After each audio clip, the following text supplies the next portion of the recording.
গুলি করবার এখন পর্যন্ত এই খুনের সাথে সম্পৃক্ত 21 জনকেও সরকার গ্রেফতার করতে সক্ষম হয় নাই।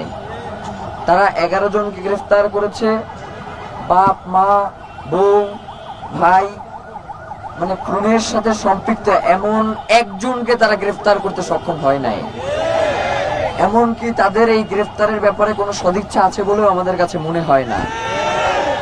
মানে যদি তাদের সদিচ্ছাই থাকতো তাহলে ডিএমপি কমিশনার এইখানে সংবাদ সম্মেলন করে বলে যে ওসমান হাদির খুনের সাথে জড়িত 2 জনের মেঘালয় পুলিশ গ্রেফতার করছে।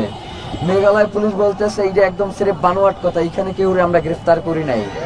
তার মানে হইল যেইটা যে তারা চায় যে ওসমান হাদিরে যারা খুন করছে এই ঘটনাটারে বিভিন্নভাবে ব্যাখ্যা করে যাতে জনগণকে বিভ্রান্ত করা যায়। এখন তার একটাই তাদের মোটিভ যে জনগণকে কোন পদ্ধতিতে বিভ্রান্ত করা যায়। কিন্তু এইখানে যে জনগণ এইখানে বৈশা রয়েছে জুমার নামাজ পড়ে না খাইয়া, এই জনগণকে আপনি বিভ্রান্ত করে ফেলবেন। এই জনগণ কি বিভ্রান্ত হওয়ার জন্য এইখানে বৈশা আছে? ভাইয়ের আমাদের কথা খুব পরিষ্কার, আমাদের কোনো লুকোচুরি নাই। যেমন আজকে এখানে বসবো আপনাদের কাউরে বলছি, কাউরে তো বলি নাই, শুধুমাত্র সকালবেলা বলছি এটা বিক্ষোভ মিছিল হইবে, এর বাইরে তো কিছু বলি নাই। তার মানে এইটা যে বাংলাদেশে আমরা ওসমান হাদির খুনের বিচারের জন্য আমরা যে আন্দোলন করব, এই আন্দোলনের জন্য আমরা কারে প্রস্তুতি হওয়ার জন্য আমরা কারে বলতেছি না। মানে এই আন্দোলনের জন্য যে জনগণ যে সবসময় প্রস্তুত, এইটা আপনাদের এইখানে এসে দেখে যাইতে হবে। একটা কথা খুব সুস্পষ্ট ভাই, আমাদের কাছ থেকে সরকার কতদিন পর্যন্ত সময় চেয়েছে? 7 তারিখ পর্যন্ত সময় চেয়েছে না? আমরা তাদেরকে সময় দিছিলাম কতদিন? 30 কার্যদিবস বাইরে দিছিলাম না?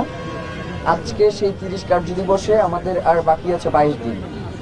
আমরা ওই কার্যদিবস ধরেই আগাইতেছি। সরকার কি বাইরে দিল, সরকার কি বাইরে দিল না, এই দিকে আমাদের আর ভূক্ষেপ করা চলবে না। আপনাদেরকে একদম স্পষ্ট করে বলি, আগামী 30 কার্যদিবসের মধ্যে যদি সরকার এই খুনের বিচার কার্য সম্পন্ন করতে ব্যর্থ হয়, তাহলে আমরা 30 কার্যদিবসের পরে সরকার পতনের আন্দোলন শুরু করব।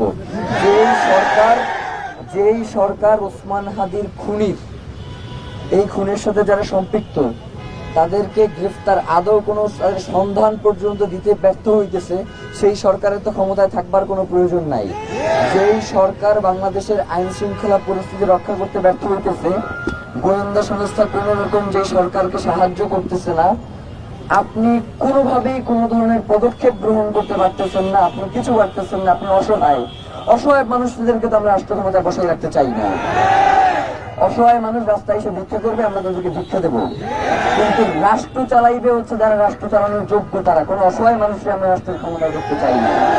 যারা ওসমান হাদির খুনিদের এখন পর্যন্ত গ্রেফতার করতে সক্ষম হয় নাই, এখন পর্যন্ত তারা চার্জশিটে দাখিল করতে পারে নাই, এখন পর্যন্ত তারা এর বিচার প্রক্রিয়া সম্পর্কে কতদূর আগাইছে সেইটা সম্পর্কে তারা জনগণকে এখন পর্যন্ত বার্তা দিতে পারতেছে না, তাহলে এই সরকার দিয়ে আমরা কি করব? এই সরকার তো জনগণকে ঘাস কাটবে, এর বাইরে তো এই সরকারের আর কিছু করবার নাই। আমরা যেটা বলি সেটা হচ্ছে, আমাদেরকে বিভিন্ন ভাবে উল্লেখ করা হয় যে এই সরকারটা আপনাদের সরকার, এই সরকারের টিকিয়ে রাখা দায়িত্ব আমাদের, অনেক হ্যান ত্যান, অনেক আলাপ। তো ভাইয়েরা, ওসমান হাদি তার জীবদ্দশায় কোনোদিন কি সচিবালয়ে গেছে?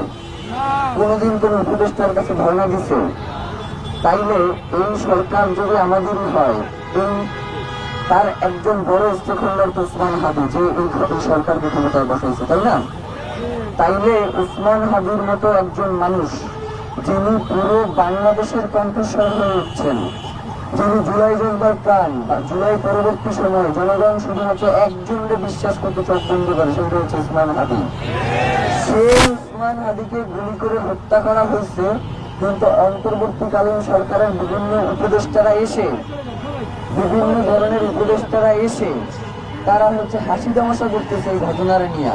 আপনারা কি এইটারে হাসি তামাশায় পরিণত হতে দিবেন? আমাদের কথা খুব এক কথা, সেটা হচ্ছে সরকার 7 তারিখ পর্যন্ত সময় চেয়েছে। 7 তারিখ পর্যন্ত সময় দেওয়ার মতো সময় আমাদের হাতে নাই। এরপরে আপনারা বলবেন নির্বাচন শুরু হয়ে গেছে, পরবর্তী নির্বাচনের পরে যারা ক্ষমতায় আসবে তারা এইটার বিচার করবে, হ্যান ত্যান, এইসব আলাপ আমরা শুনতে চাই না। আমাদের কথা খুব স্পষ্ট, আগামী 7 তারিখের মধ্যে শুধুমাত্র খুন যারা করছে তারা নয়, এই খুনের পেছনে যারা রয়েছে প্রত্যেকের আইডেন্টিফাই করে তাদেরকে চিহ্নিত করে এরপরে চার্জশিট দাখিল করতে হবে। যদি মনে করেন যে এই চার্জশিট যারা এই খুনের পিছনে রয়েছে তাদের ব্যাপারে মুখ খুললে আপনারা ক্ষমতায় থাকতে পারবেন না, আপনাদের ক্ষমতায় থাকবার দরকার নাই। 5 তারিখ থেকে 8 তারিখ পর্যন্ত বাংলাদেশের ক্ষমতায় ছিল কি আপনাদের কাছে জানতে চাই? 5ই আগস্ট থেকে 8ই আগস্ট পর্যন্ত শেখ হাসিনা বিদেশে পালিয়ে যাওয়ার পরে ক্ষমতায় ছিল কে? কেউ ছিল? আমরা জনগণ পাহারা দিছি না? আপনি 30 কার্য দিবস পরে ক্ষমতা ছাইড়া দেন, আমরা জনগণ নির্বাচন পর্যন্ত এই সরকার পাহারা দিব, এই রাজপথ আমরা জনগণ পাহারা দিব, বাংলাদেশে আমরা পাহারা দিব। আপনার ক্ষমতায় থাকবার দরকার নাই। ক্ষমতায় থাইকা যদি ক্যান্টনমেন্টের কাছে ধর্ণা দেয়া লাগে তাইলে সেই ক্ষমতায় আপনার থাকবার দরকার নাই। আমরা এইখানে যারা জনগণ আছি কেউ আপনারা কি কেউ ক্যান্টনমেন্টে গিয়ে হাজিরা দিচ্ছেন? আমরা কি কেউ ক্যান্টনমেন্টে গিয়ে হাজিরা দিচ্ছি? ক্যান্টনমেন্টে গিয়ে হাজিরা দিচ্ছে বাংলাদেশের রাজনৈতিক দলগুলা। ওরা মনে করছে যে এই ক্যান্টনমেন্ট ছাড়া ওদেরকে কেউ ক্ষমতায় বসাইতে পারবে না। আপনাদের কাছে একটা বিনীত অনুরোধ করি, নির্বাচন তো 12ই ফেব্রুয়ারি হবে এবং হইতে হবে নির্বাচন। 12ই ফেব্রুয়ারি নির্বাচন হইলে আপনারা একটা জিনিস মাথায় রাখবেন যে কারা ক্যান্টনমেন্টে গিয়ে হাজিরা দিচ্ছে, কারা এই সরকারকে দুর্বল করছে, কারা কোনোভাবেই এই ক্যান্টনমেন্টের বাইরে এসে জনগণের যে একটা সরকার হওয়া প্রয়োজন সেইটা উপলব্ধি করতে পারতেছে না, এইটা আপনারা ভোটের মাধ্যমে তাদেরকে জবাব দিতে পারবেন না। ওসমান হাদির বিচার প্রক্রিয়া শুরু হয়ে যাওয়ার পরে আমরা যেই কাজটা শুরু করব সেটা হচ্ছে ভোট ক্যাম্পেইন, যে কারে আপনি ভোট দিতে পারবেন, কারে আপনি ভোট দিতে পারবেন না। কারণ ওসমান হাদি যে আদর্শের রাজনীতি শুরু করে দিয়ে গেছিল এই রাজনীতি আমাদের বাস্তবায়ন করতে হবে না? যেমন এই মুহূর্তে যদি আমরা ঢাকা 8-এ একটা কলা গাছও দাঁড় করাই, সেই কলা গাছের জন্য প্রতিপক্ষের হারাই আসাটা কিন্তু অসম্ভব ব্যাপার, এইরকমেরই একটা ব্যাপার।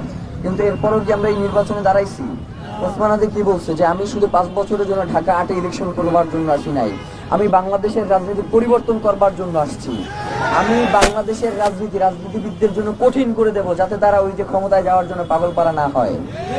তো আমাদের দায়িত্ব হচ্ছে, ইনকিলাব মঞ্চের দায়িত্ব হচ্ছে বাংলাদেশের রাজনীতিবিদদের জন্য কঠিন করে দেওয়া। তাদেরকে শুধু ক্ষমতায় না, ক্ষমতায় গিয়েও জনগণের কাছে যাতে ধর্ণা দিতে হয়, আমরা সেই আন্দোলনে নামবো ওসমান হাদির বিচার নিশ্চিত হওয়ার পর। পারবো না ভাই আমরা? আমাদের যেটা কথা সেটা হচ্ছে যতক্ষণ পর্যন্ত ওসমান হাদির বিচার প্রক্রিয়া শুরু না হয় এবং সম্পন্ন না হয় ততদিন পর্যন্ত এই রাজপথ ছাড়া যাবে? রাজপথ ছাড়া যাবে না। যেমন আজকে থেকে আমরা যে কার্যক্রমটা শুরু করছি, আপনাদের জানবার অধিকার আছে, আপনারা রাজপথে এসে বসে থাকেন, আমরা কি পরিকল্পনা গ্রহণ করি সেটা জানার একমাত্র হকদার আপনারাই। কোনো রাজনৈতিক দল, মত, আইন শৃঙ্খলা বাহিনী এদের জানবার একটু দরকার নাই। আমরা যে কাজটা করতেছি আমাদেরকে রাজনৈতিক দলগুলো বলে যে তাদেরকে জানানো হয় না, মানে ওসমান হাদির হত্যা হয়েছে, আমি তারিখে ইনভাইটেশন লেটার দিয়ে আসবো, এরপরে সে আসবে। তো এখন আমাদের কথা হচ্ছে আমি